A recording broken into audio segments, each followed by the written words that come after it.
Volodymyr Zelensky in Belgium and Portugal. An international joke. Putin talks about the legitimacy of the Ukrainian president.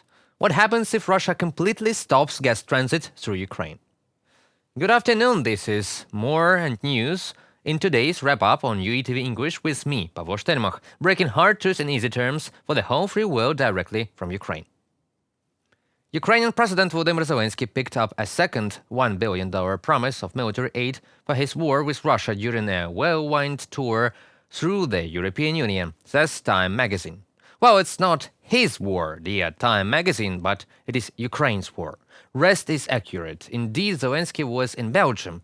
$1 billion and a commitment to give 30 F-16 fighter jets over the next 4 years comes from Belgium.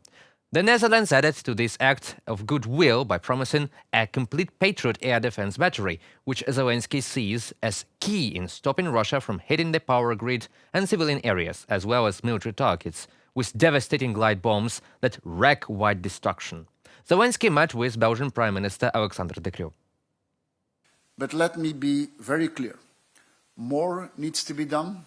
It needs to be done faster, and it needs to be done better. Ukraine can only push back the invader if we provide more and if we provide better arms and if we are able to do it in a faster pace.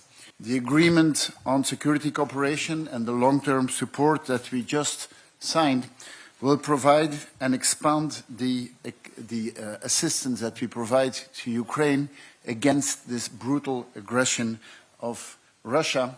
And we will continue doing that for as long as it is necessary. And not only Belgium. As a result of Ukrainian Zelensky's brief visit to Portugal, which was the last stop of his tour of Europe, Portugal and Ukraine signed a 10-year bilateral cooperation agreement in security. Our unwavering commitment will be maintained throughout the duration of this agreement, said Montenegro, assuring Zelensky that assistance will be provided over the next 10 years. And no, it is not what you're thinking about.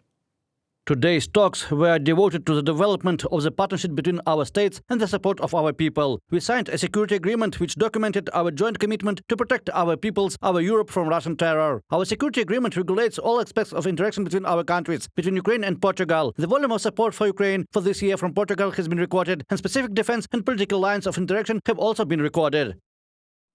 Indeed, the cooperation between Ukraine and Portugal has been planned for decades. I'm talking here about the restoration of Ukraine, medical aid and demining, and the use of Russian assets to restore Ukraine. I mean, wouldn't that be fair?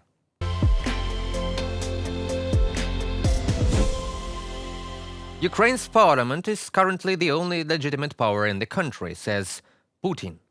Look who's talking now, a man that usurped power for a quarter of a century, a man who instigated the bloodiest war of the century, a man who murders his political opponents, a man who falsified elections and the constitution itself.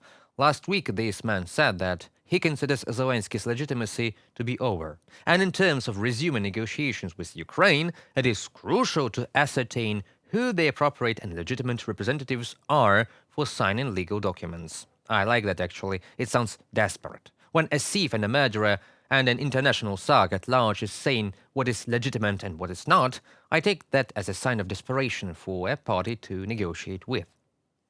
By the way, the Russians were not able to do well even in what hundreds of millions of dollars were spent on information attacks.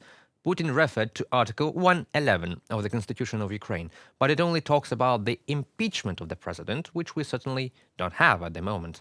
Perhaps he would like to refer to Article 112, which actually states that in the absence of the president, his duties rest with the chairman of the Verkhovna Rada. But there is another Article 108 in the Constitution which has a clear list of reasons for terminating the powers of the president: resignation, inability to perform their duties due to their state of the health, impeachment and subsequent removal from office, or death. And there is also a beautiful sentence: the president of Ukraine exercises his or her powers until the assumption of office by the newly elected president of Ukraine. Isn't it lovely when someone who has raped and spit at the constitution of Russia by amending it to his historic needs is carefully examining the constitution of Ukraine in an attempt to find a way to avoid accountability for what he did? Well, if he so fits. Wear it already and see you in The Hague, Vladimir Putin. On December 31st, 2024, a 5-year contract for the transit of Russian gas through Ukraine between Gazprom and the Ukrainian Naftogaz will expire, and Gazprom is obliged to pay for transit regardless of whether it uses it fully, partially, or not at all. Transit through Ukraine remains one of the 2 existing routes for the delivery of pipeline gas from Russia to Europe. Before the full-scale war, there were 4 of them: Nord Stream 1, Yamal Europe, Turkish Stream, and through Ukraine. In addition, Russia exported liquefied natural gas. Let's just look at the effects by the country. Austria. The representative of Gas Connect Austria, as well as the former head of the Austrian energy regulator Energy Control Austria and now senior energy advisor at Baker and McKinsey Walter Boltz, told Bloomberg that the country will be able to meet gas demand in 2025, even without supplies from Russia. But this will cause prices to rise, Boltz warns. In 2025 and 2026, the risk is not so much that there will be no gas, but that the prices could be quite high again. We need to avoid a new price crisis, Walter Boltz, senior energy advisor at Baker and McKinsey, said. Slovakia. Slovakia was almost entirely dependent on energy imports from Russia before the war. At the beginning of 2022, about 85% of the gas it consumed came from Russia with Ukraine. The remaining 15% was imported from the Czech Republic, but this was also mainly Russian gas. But then, unlike Austria, the country began to diversify supplies. Already in February, it received LNG for the first time and also signed a contract for the supply of Norwegian gas. By the end of 2022, Slovakia managed to replace a third of Russian gas with supplies from other countries.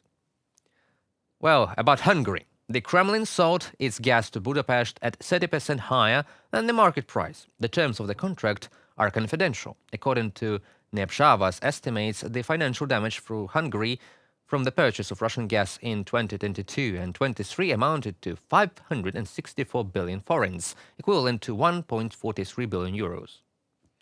About Italy. Italy has already practically survived the gas separation from Russia. In 2021, Moscow was its largest supplier, accounting for 38% of all gas consumed by Italians, and in the second half of 2023, only 2%. Ukraine's revenue from the transit of gas is small. In 2023, it amounted to less than 0.5% of GDP. And this is not the most reliable source of money, but after the cessation of Russian gas transit, the functioning of the Ukrainian gas transportation system will have to be supported by other sources. Secondly, it is difficult for Ukraine to maintain cooperation with Russia against the backdrop, of a full-scale war that has been going on for more than 2 years, especially considering that Kyiv insists on strengthening sanctions against Russia. Therefore, the Minister of Energy of Ukraine, Herman Haushenko, has already stated that Ukraine is not going to enter into negotiations on transit with Russia. That concludes today's video. Thank you for watching. Stay updated, like, comment, and subscribe to our UATV English channel for more news from Ukraine. Your support is what really matters for us. Goodbye.